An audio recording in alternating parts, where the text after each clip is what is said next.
Alright guys, here we go. Episode 174, Season 6, Game 1, playing against the Mid-Tennessee State Blue Raiders or PackersRodgers. We played last year. It was a very good game. Looking at the top players, my center, right guard, and strong safety. Top players, his quarterback, center, and kicker. So both of our offense is looking really good, at least for our top players wise. His first play of the game, hand off the ball, fumble, but he picks it right back up. So close, but not quite there enough. 3rd and 10 now, drop back the pass. Has literally all day. Throws it deep and throws it way over. We just a slider, so threw it way over the top. Ended up dropping the pick. So I go my first play read option. Somehow don't get tackled. And my quarterback just takes off. And this dude is legitimately fast. He's probably one of the fastest guys on my team. For 58 yards. I don't know how I got through that, but I'll take it. So 3rd and inches now. Pass over the middle. Gets a nice little first down. So Jeremiah Andrews, 3rd and 7 again, another third down, rolls out to the right. I mean, he could scramble all day, which he does. 3rd and 7, look at all those yards he gains, man. Luckily, my 51 catches him, Nick Frazier. Nice, pretty good gain. He's also up for the Heisman this year. Another fumble. Come on, get it. Somehow, I got it. I don't know what happened, but we've caused a couple of turnovers, which is nice. 3rd and 8 now, drop back the pass, throw it over to Green, and I'll take the first down. He kind of stopped me there for a little bit. 2nd and 7, drop back the pass. I threw it to A there, which was the guy that made the tackle, forced the fumble that gave us the ball back, but it was nowhere near him. So incomplete pass with accuracy once again. Threw it to A, who was on a jet, nowhere near him. And once again, throw it to B, nowhere near him.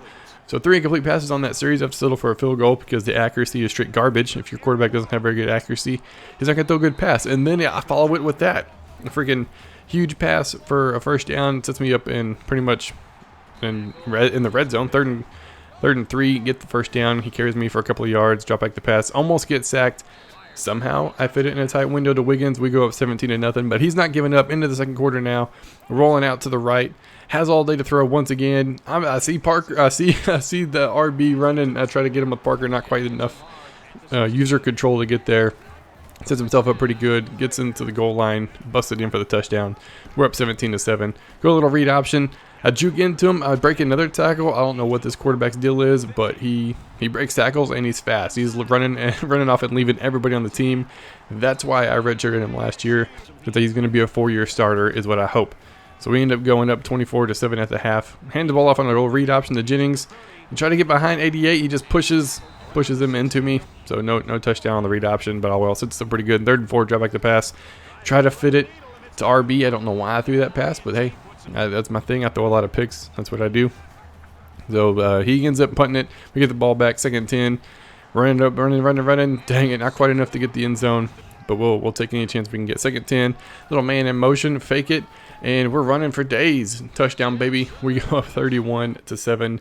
And that's how it ends. We end up taking the win. And a good start to the game. Great game by Dr. Duncanstein. The sliders, I'm very positive, made a difference this week, as well as some of my coaching acquired. Like I got a new offensive coordinator, which I'll show later, who definitely helped. I'm very positive he helped. And looking at the stats, we ran the ball really well, threw the ball decent. Just the turnovers didn't help us out very much, but running the ball definitely carried us. Quarterback, of course, player of the game. My end, 2 tackles, 2 sacks, very good game. Once again, thank you, PackersRodgers, Mid-Tennessee State for the game. Looking forward to see how you do on the rest of the season, but we'll be right back with the advance. All right, guys, just got done showing the highlights from the game against Mid-Tennessee State or PackersRodgers. It was a good game. I don't know what the heck the deal was. Maybe the sliders do make a difference, but I don't know if I don't think I showed all of them, but I threw a lot of bad passes this game, especially to wide open receivers. Very, very frustrating. I know he had a couple of errant passes also, so it's going to be interesting to see. Plus, some of the runs were way weird. Like I'd get the ball in the backfield and it seemed like I was running in sand, and then other times it was fine. And he said that the running game was a lot harder also. So not quite sure what's going on there, but maybe these sliders actually do make a difference. The game probably would have been a lot closer like it was last year, but I have a new defensive coordinator, so he helped tremendously. I'll show that here in a little bit. Check out everybody else's games who all played this week. North Carolina bye week. West Virginia had a bye week. Nebraska had a bye week.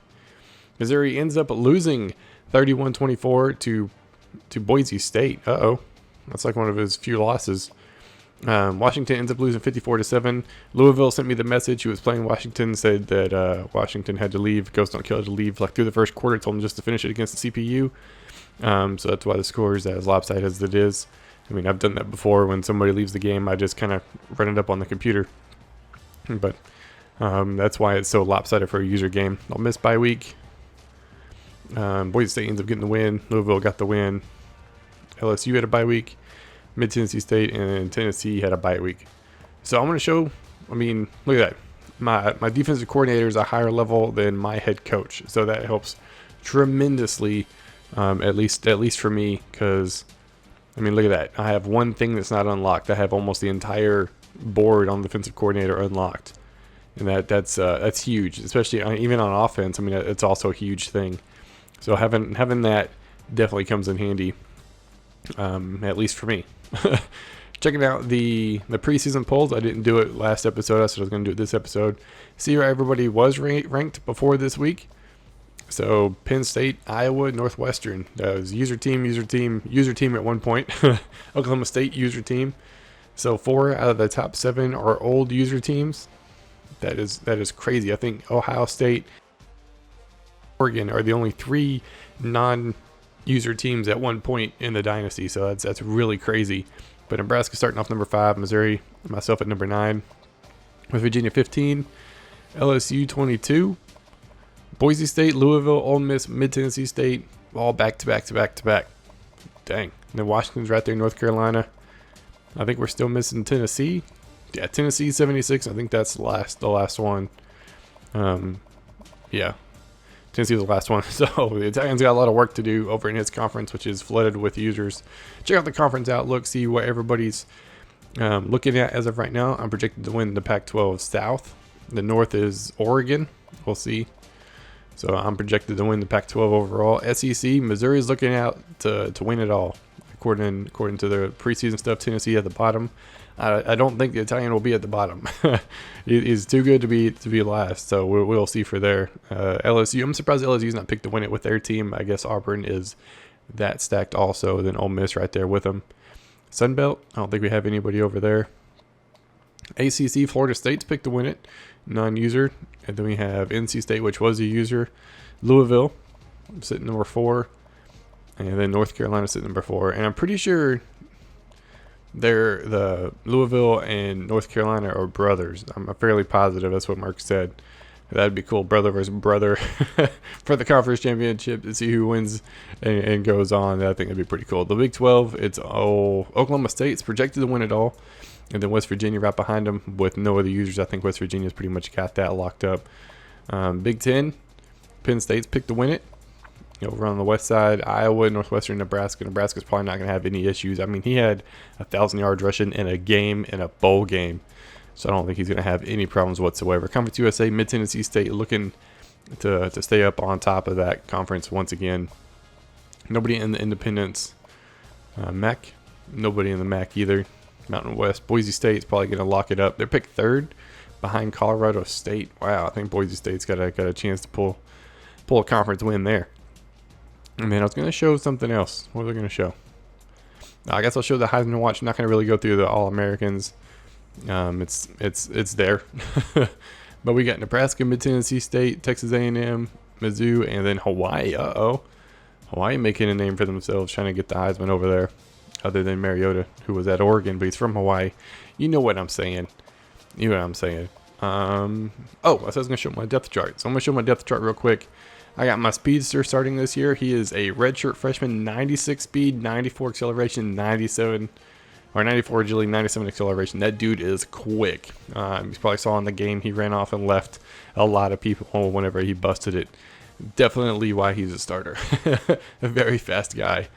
Halfback, we got Jennings doing all right. I mean, Jennings and Thomas back to back, both really quick dudes. Not really with the agility and acceleration, but fast overall. I'm not going to show a fullback. We don't really use them.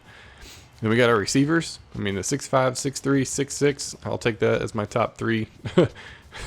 Top 3 receivers, all huge guys. And then my tight ends, I got a 6'4" freshman. I'm looking pretty good at tight ends. My offensive line looking really good, except for the left guard. Left guard is really the only one lacking. I got a 97 center, 92 right guard. Yeah, the left side's probably my weakest side, but that's not saying much because my offensive line's legit. Defensive wise, I mean, defensive line's pretty good. Probably average across an 80 across the board. Linebackers, probably an 80 across the board there also. Yeah. Corners, not great. I would like a little bit better. Both of these guys have been huge, but they're both seniors, so I got a lot of young people coming in after them to do some work. Free safety, my sophomore, doing all right. And Bonds, once again, he's also my kick returner. My backup is also really good, just not quite as fast, which is why Bonds is back there doing all that fancy stuff. So there's my depth chart and all that jazz. I think that's it. So we're gonna advance it into week 2 and see who everybody else plays. I know who I play, so we're gonna advance it and we'll be right back. Mark, just got done with the advance. I play West Virginia this week. If you remember the bowl game last year, I got my butt kicked, and I'm looking forward to this game. I'm not gonna lie. Like I said before, the only way you're gonna get better is if you play people better than you, and he's better than me. There's no doubt about that. So I'm looking forward to this game. It's a new year, new season. I kind of know how he plays now, so I'm looking forward to seeing how this game turns out. Hopefully, it's a little more close and not so lopsided, but I'm looking forward to this game. That's for dang sure. So everybody else is doing this week, who they play. North Carolina plays Tennessee, their first games of the season with the new slider. It's going to be interesting to see that. They're both really good players also. Merck's probably one of the top guys in the Dynasty. So it's gonna be a fun game. I'm looking forward to seeing an Italians video next week.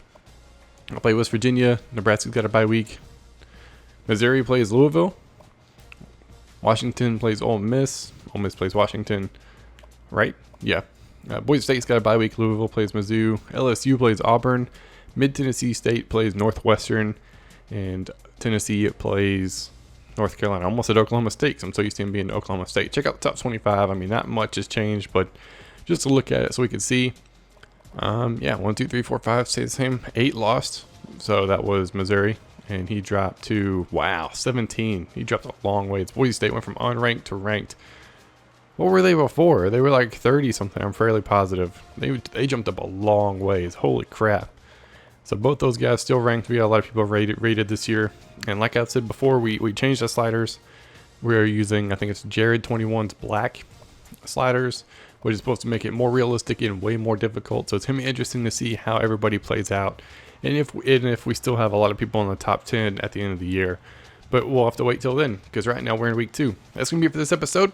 I hope you guys enjoyed, and I will see y'all next time.